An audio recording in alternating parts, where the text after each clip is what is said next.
Alright, I'm out here testing the 7 Rem Mag today. I'm testing a couple factory ammo options and our sweet spots that we settled on. Just shooting for groups to see how they do so we can compare them to each other, compare how the sweet spots do compared to the factory ammo, and then also get an idea on where the zeros are, so that way we're ready to stretch this out, stretch all these out further. We're going to start with the Federal 155 grain terminal ascent. Box velocity on that is 3,000 feet a second. Already shot this ammo, it shoots incredibly well, but I'm just shooting it again today here.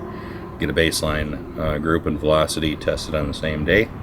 And then we're also going to be trying the Hornady Outfitter ammo with the 150 grain CX, and that box velocity is also 3,000 feet a second. I haven't shot that ammo yet, but we're going to shoot it here today. I think I'm going to shoot 3 different groups so we get a decent average and see how this rifle likes that. But like I said, I already shot the Federal, and that shot really well. So we'll see how they do compared to our sweet spots. So we're going to get started here.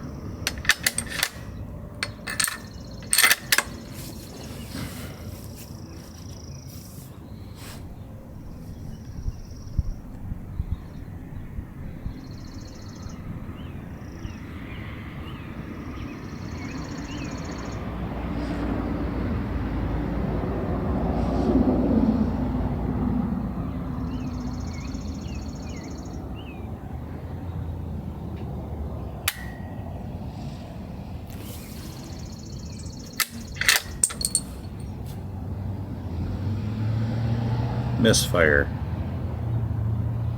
That ain't so good. That's not a good sign.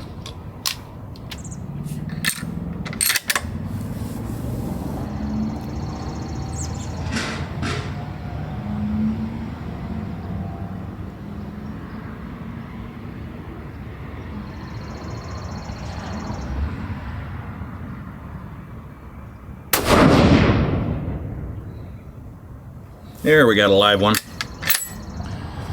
Box is 3,000, actual 3,103. Smoking. Let's see how the Outfitter does.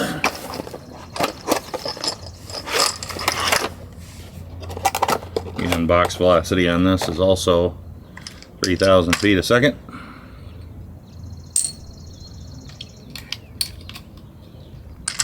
See what we get in reality. I usually don't shoot shots this close together. I usually wait a little longer, but I want to give you guys some live feedback on the velocity.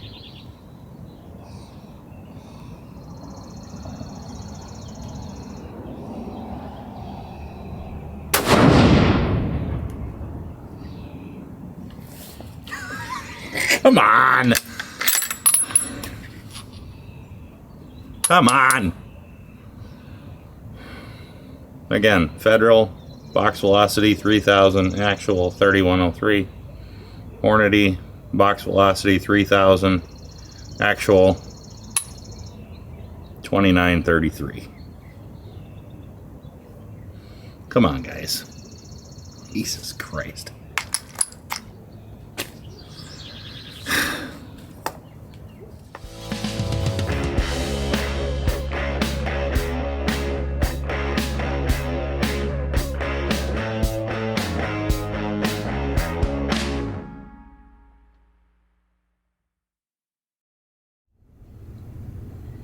Hey guys, Tim with Little Crow Gunworks. Welcome back to the channel.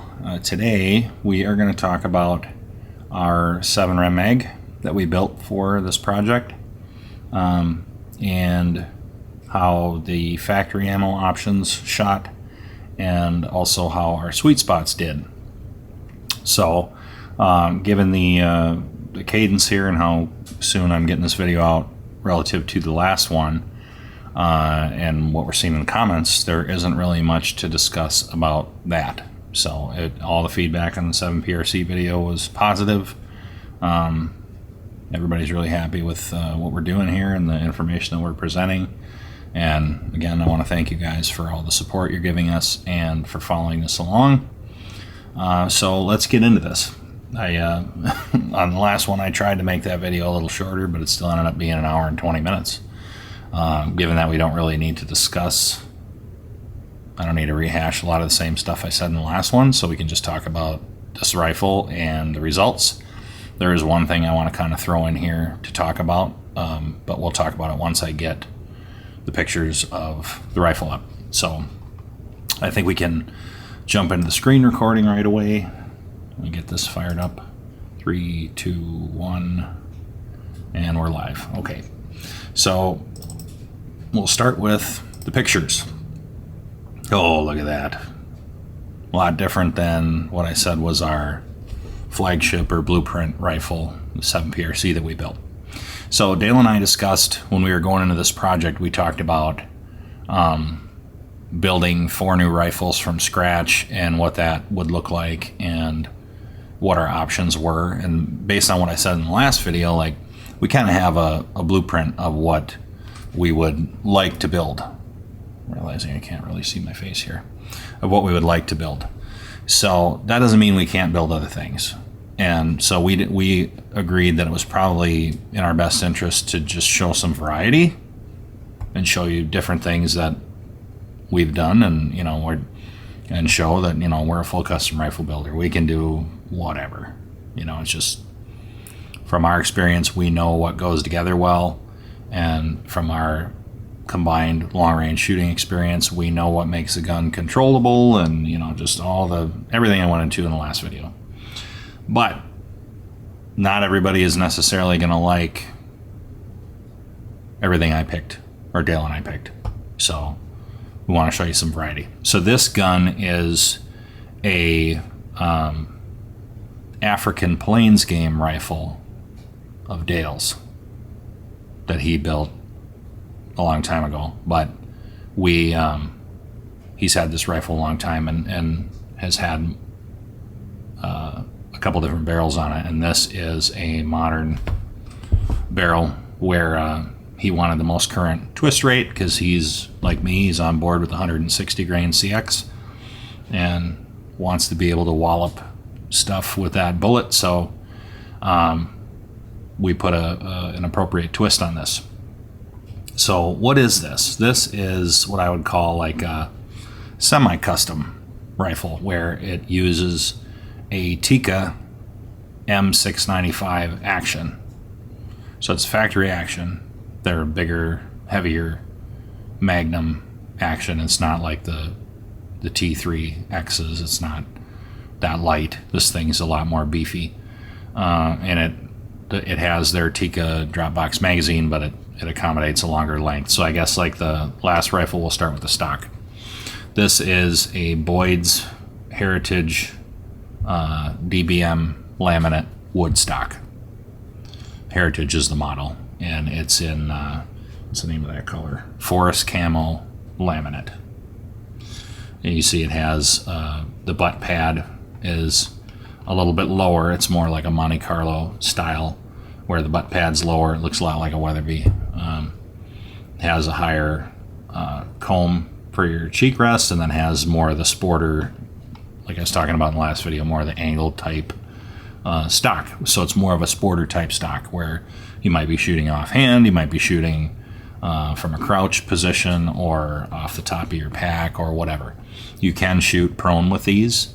Like I mentioned in the last video, this steep angle on the stock does give the rifle a tendency to have the muzzle jump up, because under recoil, if you're putting a sandbag underneath there, during recoil the rifle slides back, like I mentioned in the last video, which has a tendency to make the muzzle rise. By adding a muzzle brake, you can help mitigate some of that, so the rifle's not moving as much, but it still moves. I mean, this rifle moves around when you're shooting prone. This style of rifle moves around a lot more than the way the 7PRC is designed, when the bottom of the stock is flat and has a bigger muzzle brake. So this is a Boyd's laminate stock that when Dale gets a stock like this, he'll clean up any of the inletting that he feels needs to be cleaned up, and he glass beds everything. We're kind of getting to the point where if we're going to work on a rifle for you, we're not going to make that optional, really. It's just, in order to make an accurate long-range rifle, or even an accurate short-range rifle, you're trying to eliminate variables is what you're trying to do. And by glass bedding the barreled action and making sure the barrel's free-floated and the barreled action isn't twisting around in the stock under recoil or during different weather conditions or whatever, you should bed it. So by bedding it, you're just eliminating that variable. And we have a good reputation and we want to keep it that way, so we're not really crazy about sending guns out the door unless they're bedded or in a chassis, like a chassis gun that doesn't need to be bedded. But if it's a stock, even if it has pillar bedding or maybe even V-blocks, we still would prefer to bed it.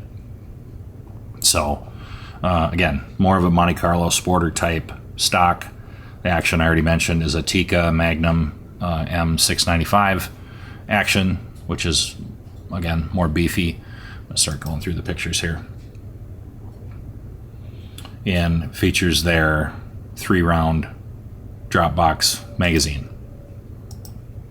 And that magazine, it's not like the T3X where it has, it's smaller. This magazine is bigger, so the maximum cartridge overall length for this magazine, I think the magazine allows, what did I write down here, 3.515 inches. And it's a SAMI chamber, 7 Rem Mag SAMI chamber, so for this chamber with those 160 grain CX bullets, despite the fact that they're long and we're bringing it right out, if you bring it all the way out till it touches the rifling, which I wouldn't load at touch, that's not a good spot to be for anything, but right at touch, the rounds still fit in this magazine. So despite the fact that we're not at touch, we're shorter than that, they would still fit even if it was at touch. So 3.515, that's not going to accommodate every cartridge, but for our application, it fits. So it works out great. What else should we talk about? Next, let's go into the trigger. That is just a factory trigger that Dale has tuned and reduced the pull weight on that. If I had to guess, it's down around 1.5 pounds. Nice, crisp. I mean, they make good triggers, so you typically don't have to replace them. And they are adjustable, so he got that down to a nice pull weight. The rings are worn, I memorized the model, so I had to write it down here. Worn 15 TLM dovetail rings. So they grab onto this dovetail groove on the top of the receiver, and then, like I mentioned in another video, they have a little recoil key in the bottom here to help keep the optic from sliding forward in the dovetail, or the rings from sliding forward in the dovetail under recoil. And those rings have a lot of cycles on them, which is why the recoil key broke. Not because it's a faulty design, it's just gun's got had a lot of miles on it, but now we put a new barrel on it, so it was a good time to replace the recoil key anyway. And then the optic we have on here is a Vortex Razor AMG 6-24 by 50. Fantastic optic. Medium weight, it's on the heavier side, but glass quality spectacular. And for what I needed to do for the project, it was a good fit. I needed higher magnification to do the load development, and everything's adjustable. It's got click lock turrets on it, so you have to pop the turret up or pop the windage turret out in order to be able to turn it either way, and then you can pop it back shut so it doesn't accidentally get spun during travel or transport or when you're walking or whatever. So it's great optic, glass quality's great, and it works for what we needed to do. The ring height worked out great. We were able to get the scope a bit closer to the barrel than on the 7PRC because this does not have an adjustable cheek riser, so that's a little bit more important, so you can get some kind of purchase with your face on the stock, so you're not bobbling your head around and out in space. You're actually able to make contact. What's next? So we got This one I did not put a level on because it's more traditional, I guess. You can shoot long range without a level. I don't want to get buried in the weeds on this, but levels matter. For those of you that haven't used one and don't know the science behind it, I guess a quick and dirty way to say this, I'm going to say this as quick as I can, so put your helmet on. If you have a level on your scope and it has a bubble and it has the 2 lines, right? So if you're shooting 1,000 yards, not that you'd be doing that a game, but if you were shooting 1,000 yards and you have the bubble between the lines, everything's good. But if you have the gun cocked one way where the bubble is like cut in half by one of the lines and you shoot a shot and then you tilt it the other way so that the bubble's cut in half by the other line and you shoot another shot, those shots are going to be about 3 feet apart, maybe 4. So, and that's not a whole lot of tilt, you know, to go from cutting the bubble in half with one line to cut it in half with the other line. It's like that much movement. And that's enough to have your bullets hit 3-4 feet apart at 1,000 yards. So it matters. Now, when you're shooting shorter ranges, it matters a little bit less. And the average person's brain and eye can detect your crosshairs being level within like a degree or so, or 2. So it's usually not much of a problem, but it's a good idea if you're going to be shooting long range with a lot to have a level on it. I have shot long range without a level and I do just fine, so my brain and my eyes are pretty good at keeping it quasi level to the point where it's not causing me to miss. I think I did a good job of not derailing too much there. All right, what's left? The barrel and the break. So let's talk about the barrel first. This is a 26-inch Excalibur barrel. It is, I think it's like a Bull Sporter. I think it's their number 6. It's like .700 at the muzzle, which is kind of the sweet spot for a steel barrel, if you ask us, for getting something that's quasi-light. And we did the 6-groove spiral fluting.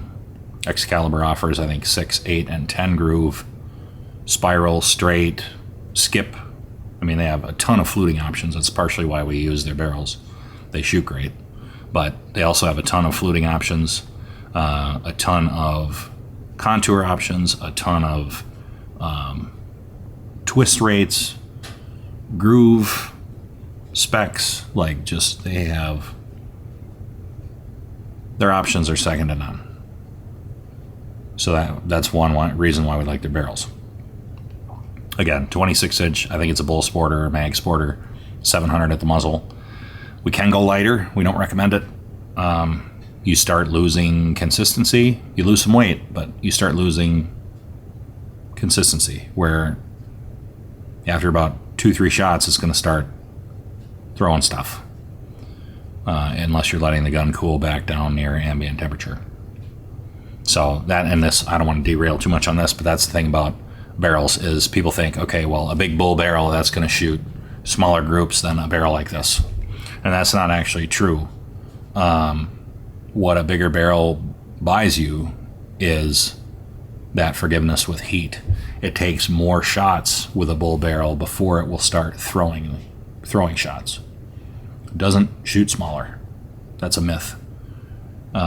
These smaller barrels can shoot just as good. It's just you get them hot and things start going to shit in a hurry. So we don't recommend going much smaller than this, mostly just because, not for hunting purposes, but mostly just for sighting it in, breaking it in, load development purposes. It's really hard to develop a load on a barrel smaller than this because it gets so freaking hot that it's influencing your results and skewing the data.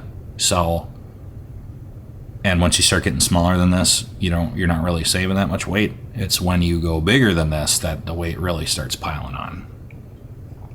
And the fluting, I mentioned in another video, guys really like the look of this, which is partially why we do it. It does remove some weight, maybe 6 ounces, something like that. Does increase the surface area, which helps it cool faster, but that's not the biggest asset. I think the 2 biggest assets are it looks nice and it saves some weight. So, and then to derail a little bit more on the barrels, why Excalibur? Well, I mentioned a lot of the reasons. They shoot great. They have more options, or just as many or more options than anybody else. They do offer cryogenic treatment. I mean, they offer a ton of stuff. They shoot great, and their lead time is better than anybody else that I've seen. You know, because people say, okay, well, I'm doing a semi-custom or full custom rifle. I'm spending all this money. I have to have a Bartline or a Krieger or a Brooks or whatever. That's fine. If that's what you want, we are more than happy to get it for you. We order their barrels all the time. But one, the lead time. So like to replicate this barrel, first of all, Bartline doesn't do spiral fluting. So it'd have to be straight. And if you wanted to replicate this barrel in straight fluting, you're looking at a 10-month lead time. Krieger is more like 16 months at the time of this recording, and don't plan on it getting better because it's not going to. Excalibur is at like 5 weeks, 6 weeks, 8 weeks if they're buried, 3 weeks if they're not. Like, they crank out barrels fast. Button rifle barrel, you know, Bartline, Brooks, Krieger, they're cut rifle barrels. So depending on who you ask, like, yeah, the bench rust guys and the guys that demand peak precision all shoot Bartline, Krieger, Brooks, stuff like that. This is going to ruffle some feathers, but 99.9% of shooters and hand loaders can't load the difference and can't shoot the difference between a Bartline and an Excalibur or anybody else's barrel, for that matter. You know, some people, I have to have it because it's the best. Well, you can't shoot that well, and or you can't load that well. If you're not going to national level matches, probably don't need a Bartline or Krieger or Brooks. If you want one, we'll get it. You know, that's fine. But you're adding lead time and all that, so it makes it difficult to keep people happy and plan our workload when barrels take 10 months, 16 months, 14 months. Like, people get pretty pissed when they're waiting that long, and it's completely out of our control. So if you don't have a barrel preference, this is where we're going to put you, because we've never had a dud. I don't know how many of their barrels we cut a year. They all shoot, and again, ton of options, on and on. So that's why Excalibur. The brake is a brake that Dale designed. It's called our Precision Muzzle Brake, or PMB, for the acronym. And this is a brake that it's ported, so it's drilled on both sides, not on the bottom or the top, and it does help reduce recoil. It doesn't reduce recoil as much as the MBMs, like what's on the 7PRC, but it's half the price or less, and it's not nearly as long, and it's not as big around. So it's a lot smaller form factor. If you don't want to add a bunch of length to your rifle, but you still want to tame it down a little bit, and you don't want to spend a fortune, this is a fantastic option. We can time it like this and put a bevel on the back as needed to match the profile of the barrel, or we can time it with a jam nut. Either one, whatever you prefer. So I think that's it for the rifle, and then I just have it hooked to my little short Harris bipod, because we just have a swivel stud on the front and the back.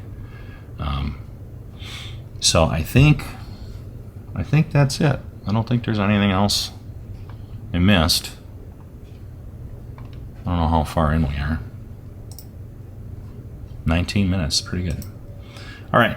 If I think of anything else, I'll come back to it. But for now, we're gonna get out of that.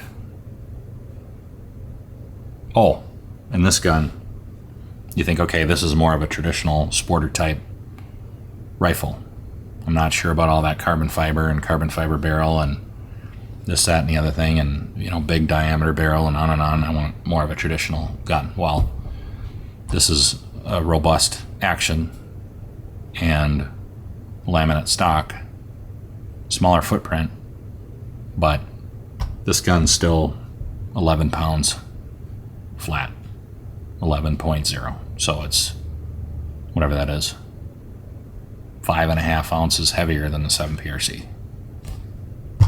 You're not saving any weight, even with the smaller steel barrel and spiral fluting and lightweight rings, no bases.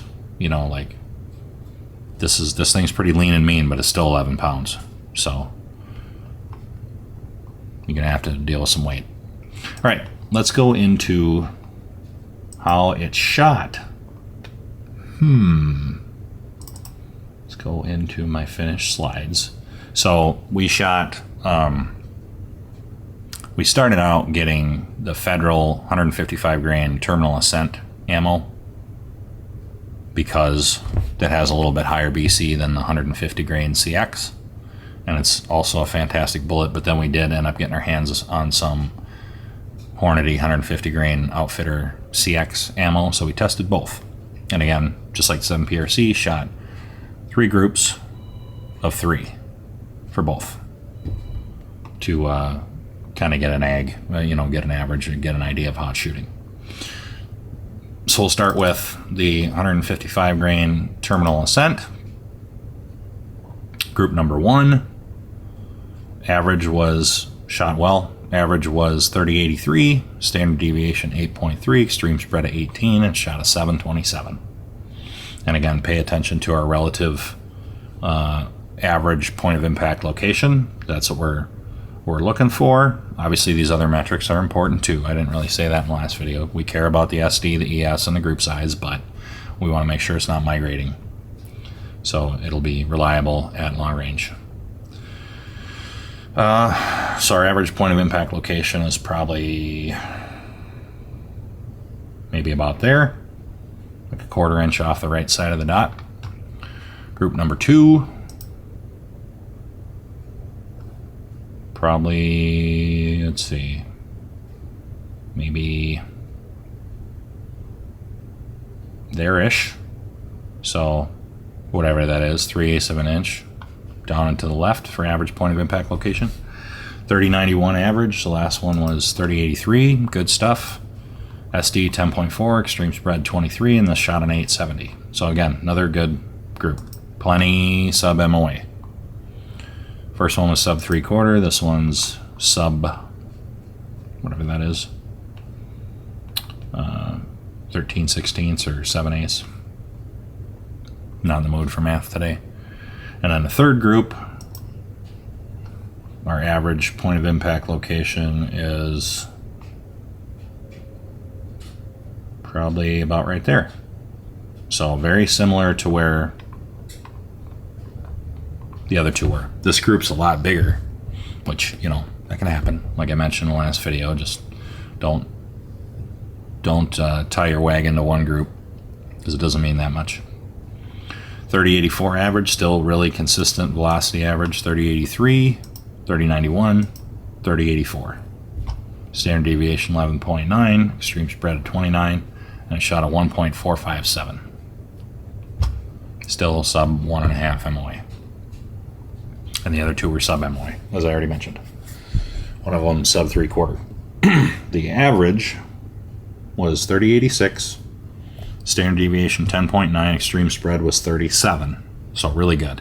That's, like, if you remember the 7PRC, that was the extreme spread of the 175 ELDX Precision Hunter, which I said was really good for factory ammo. It is. For 9 shots, that's great. The average group size was just sub MOA, was 0.97 MOA. And I did write down what the muzzle energy was, which was 3277 for the muzzle energy, which is just under where the 7PRC was. So it is loaded down a little bit, but not drastically. The 7PRC muzzle energies were 3344 for the 160CX factory ammo, and 3523 for the 175 grain ELDX Precision Hunter. If you remember, guys that are having reduced velocity with that Precision Hunter ammo, you know, the current mixture, recipe, whatever they're using, in a 26-inch barrel, I've seen guys get around 2880 for a muzzle velocity, not 3020 or wherever we were. And at 2880, your muzzle energy is going to be down around 3222. So 50 foot-pounds under where the 7 mag is with the 155 terminal ascent. Whatever that's worth. But again, this is downloaded a little bit, but not drastically, and Dale's not going to know the difference. Hornady 150 grain CX. This was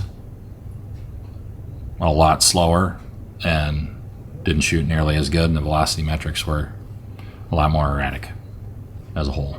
So 2 shots together, 1 off, average point of impact location probably about right there, maybe ½ inch to the 10 o'clock from the dot.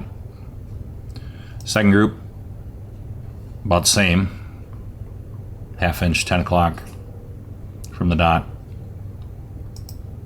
Oh, so this one, 2968 SD 25 ES 53, and just sub MOA. Remember, a minute of angle is 1.047 at 100 yards. So this was just sub MOA. ES 53, I mean, this is way more typical of what I'm used to seeing for factory ammo. An ES of 50 and 3 shots, not 9. Second group, more of the same. 2974, standard deviation 22.4, extreme spread of 49, and shot a 1.572, which is probably almost exactly, it's just under 1.5 MOA, or right about. Again, not in the mood for math today. An average point of impact location, like I said, it's about ½ inch from the dot to the 10 o'clock, so that's good. Consistent point of impact location. That's what we want. Third group, more of the same. Average point of impact location, ½ inch to the 10 o'clock. So you see, like, I'm really curious to see how this ammo does at long range, because the groups are bigger. We can see that. The ES is high. We can see that. However, I think shooting normal, smaller sample sizes like this, 3-shot groups, if I end up doing 5-shot groups, I probably won't. I'll probably do 2 3-shot groups for each load at 640 yards. The average relative point of impact location for these 3 groups is identical within millimeters. In my experience, that load's going to shoot at least decent. It's going to be predictable. Meaning my cold bore should be where I think it's going to be. That doesn't mean I'm guaranteed to hit something cold bore, but I'm not getting any random shifting just due to the gun's relationship with the ammo. This gun's relationship with this ammo is really consistent as far as point of impact location. The group sizes are going to differ, like we mentioned in the last video. They are going to be different. That's fine.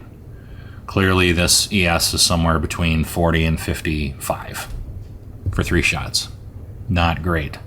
It's on the slow side for the bullet weight. Really slow, in my opinion. Group size is 1.136 up to 1.572, or no, 1.007, so just sub MOA to 1.572, so 1 to 1.5 MOA. A lot of guys, especially if you listen to the internet, that's horrible. That's terrible performance, you know. Might as well be a 410 with buckshot. Well, it's fine, you know. As I showed in the program in earlier videos, like, just because it's shooting an inch, inch and a half, that doesn't mean you can't shoot it at long range. It's going to shoot just fine. It's probably going to get outshot by some other things, you know, especially the hand loads, but there's probably going to, like the terminal ascent, the 155 terminal ascent, I'll be shocked if these CXs outshoot that terminal ascent ammo. That's damn good factory ammo. But it might, because that average point of impact location is so reliable. I can set my app to that point, and I know within a dinner plate where these bullets are going. So I think it's going to shoot good. Now, what was the average for that? So the average for the two, I already said terminal ascent, reminder, 1.018 average group size for the terminal ascent ammo, 0.97 MOA. The 150 CX was bigger, 1.238 average, which is under 1.25 average. So not that much worse than the terminal ascent. 1.18 MOA. So 0.97 MOA versus 1.18 MOA. This is going quite a bit slower, and I think the BC is lower. So it has two disadvantages as far as hit probability and long range performance compared to the terminal ascent ammo. BC's lower and it's slower. And it's shooting bigger. So three disadvantages. So like I said, I'll be shocked if this outshoots the terminal ascent factory ammo. But with these small sample sizes, two groups of 3 shots might happen. I got to be on my game too. I can't make any mistakes, and we'll see what happens. But given that the terminal ascent ammo has more going for it, I think it's going to outshoot it. Just my off the cuff prediction, but we'll see. That's why we test, because we don't know until you heave them down there. You can speculate all you want, but at the end of the day, you got to shoot it before you can say anything. All right, so how did the sweet spots do? So we're at 0.97 and 1.18. Not bad at all. Just fine factory ammo for hunting rifles. And then our sweet spots, what did we have? I think we had 8 of them. We were doing 3 of them with H4831. We were testing 3 of them with N560 and 2 of them with 7828 Super Shortcut. How'd we shake out? Here's the first one for H4831 Shortcut. If you remember, so let's start with this velocity, 2993 with 160 grain CX. That's right about where the 7 PRC was happy too. So this is, I would call it a lighter charge weight for the 7 Rem Mag, but it's happy in the same place where some of the higher sweet spots were, faster sweet spots were for the 7 PRC. Coincidence, maybe. I don't know. Same barrel length. Maybe that has something to do with the barrel timing. I don't know. Standard deviation, really good. 7.4. Extreme spread of 17. Not single digits like we saw a lot of with 7 PRC, but still very respectable. Group was a 629. And then I think I made it through all of these, without adjusting anything. So average point of impact location, probably about right there. So ½ inch, maybe there. ½ inch at a diagonal to the 4 o'clock, 4:30, something like that. How did the second one do? Was quite a bit faster. Average point of impact location still very close, despite the fact that we're, whatever that is, 70 some odd feet a second faster. Average point of impact location is probably right about there. So just on the edge of the dot, so maybe a ½ inch different. For a completely different charge weight, that's still pretty close. 3065 average, which was the peak velocities that we were getting with the 7 PRC. We didn't really find anything that wanted to shoot up there. We did have one H4831 shortcut load that shot up here at around 3060 with 7 PRC. And I think it shot a smaller group than this. It was in the 6s. But it was up around near peak pressure, and I could explore it further, but not that crazy about fast tracking this brass into the trash can, because I still have more testing to do. Now maybe I can test it more at the end when we're done with what we want to learn with it. I can try it at that point, and if I wreck a piece of brass, so be it. 3065 average, 5.7 SD, extreme spread of 13, and barely over a minute of angle, 1.090. Very respectable. And again, average point of impact location within a half inch of the other one. Not bad. And we're not looking for different charge weights to hit in the same place. We're looking for the same charge weight to hit in the same place on repeat trips to the range. And like I was saying with the factory ammo, where we shot 3 groups on the same day, and their average point of impact location for the terminal ascent, I think, was pretty consistent, but the CX was identical, despite the fact that it shot bigger and had worse metrics, and everything else was worse, but point of impact consistency was flawless. All right, third sweet spot. This one's getting up around the peak pressure. I don't think it was all the way to the peak pressure. I think we did get a little more velocity than this. I think we got up around like 3140 or something. Let's see. Here I go, fumble farting around. Yeah, 3128. But I started seeing ejector stamps around this velocity, 3113. So that's the top, if you ask me. And again, we get up around the top and start spraying them. Still good velocity metrics. 6.1 SD, extreme spread of 13, but shot almost a 2-inch group. No bueno. The average point of impact location is very similar to the first sweet spot. That's probably somewhere in there, in that half-inch to the 430. So that's good, but we want to do better than 2 MOA. That's doesn't cut it by my standards and by many others. All right, what's next? N560, sweet spot number 1. This one, I don't know what's going on with it. I'm speculating that this 7 Rem mag as a whole isn't completely thrilled with the seating depth and the amount of jump that I'm using. I'm not going to repeat all this testing with different seating depths, but depending on how it does at long range, I might go back into whichever of these loads was the most consistent for point of impact location, and based on my criteria, I might go back into it and do a seating depth test to try to see if I can get it to shoot better. But for now, we're going to leave it alone. And this one, it's kind of mixed bag, where the average was a little bit lower than where the 7PRC wanted to shoot. Standard deviation 12.8, extreme spread of 30, and shot a 1.377. So this one, I think initially, I'm just trying to go from memory, I think initially I speculated that I wasn't too thrilled about this sweet spot, but I was going to test it anyway, and not that great. Number 2, that'll work. 3015, which is right where the 7PRC is shooting. Again, 7PRC is really happy in that 2993, 2995 to 3015 range. So that 20 foot a second window, it's really happy there. All 3 powders are shooting there. This one, now we've had 2 different sweet spots that are in that same 2995 to 3015 area.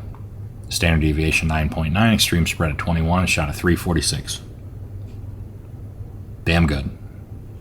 Average point of impact location is a little different than what we were getting with 4831.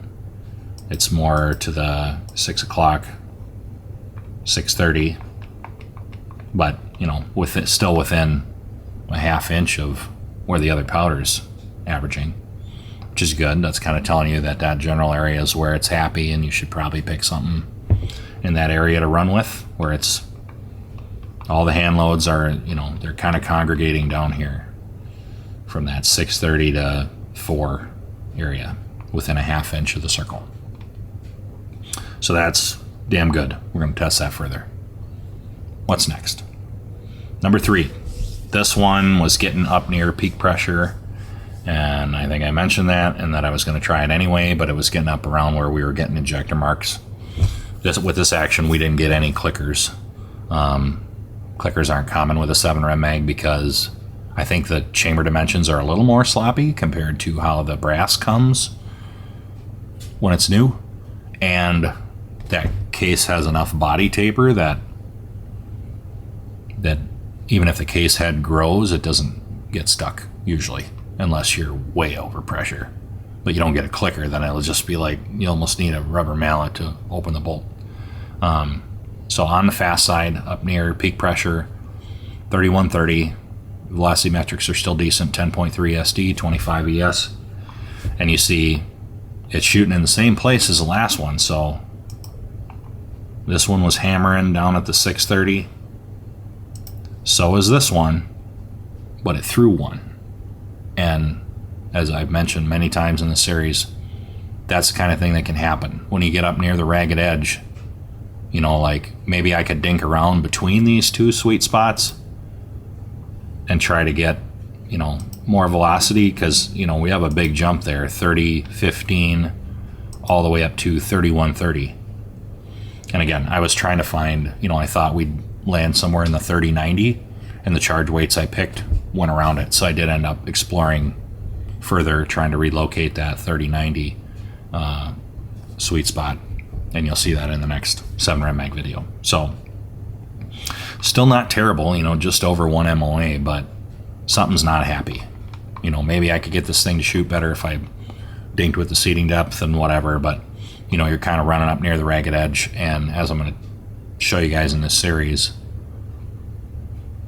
that can give you trouble, depending on what time of year you do your load development, and like you run on a ragged edge, you're asking for problems. That doesn't mean it can't shoot well. You can make it shoot unbelievable at the top, but it ain't gonna do that all the time. It might only do it in certain, you know, you might have to do it below a certain temperature. Like it can get fussy, and I'll show you that in later videos. What's next? 7828 super shortcut sweet spot number 1. This one is still kind of averaging that like 630-ish, like N560 was.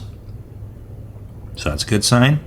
4831 was low of the dot also, but it was more over to the 430, where this is more 630, just like N560. 3102 in that, you know, 3090-ish neighborhood. 14.5 SD, ES29, shot a 608. Just fine. Damn good. Again, maybe it'd tighten up if I played with seating depth, but it's good to pursue further. We're not going to get lost one way or the other on one group. Second sweet spot, if you remember, these two sweet spots were close together. So the lower sweet spot actually had a higher average velocity by 1 foot a second, which is kind of weird. And this is what makes me think that maybe it's not happy with the seating depth, where look at the velocity metrics. Pretty average, run of the mill. 14.5, 29, but it shot a 608. Pretty good. This next one was a higher charge weight, same average, so that would be a really wide flat spot if you're into looking for flat spots for velocity. But it was way happier with the combustion of this charge weight, because look at those metrics. That's bananas. Standard deviation 1.7, extreme spread of 4. And the group didn't, you know, it didn't go to hell by any means. It's still hitting in the same average location. Shot a 793. Still very respectable and crazy velocity metrics. And it's hitting in the same place. Again, beating this horse to death, hitting in that same relative point of impact location. And I think that is it. Yep, that's the end of it. So you guys see we have some that we can pursue here further. I shot that one and that one further. I did some more dinking around in there, trying to find which charge weight it was happy with and try to find some consistency in there. And then this one, I don't think I pursued any further. I did explore below this, trying to relocate that 3090, which I'll show you in the next 7 rem mag video. And then this one, again, no sense messing with that lure. It's catching fish. So we just go out and we test that again, trying to get some more data and build some trust with it. And then this first one, we didn't explore any further because it's, it's just mixed bag, middle of the road. Nothing really seems happy, and it's not worth spending the resources. This one was a little bit above that 3090, and this one was a little bit below. So I did explore between these two, looking for that 3090 to see if when I got around that, it was just happier. So not that, just over an MOA is horrible. It's not, but the initial test told me that somewhere around 3090 it was going to be happy, so I went looking for it.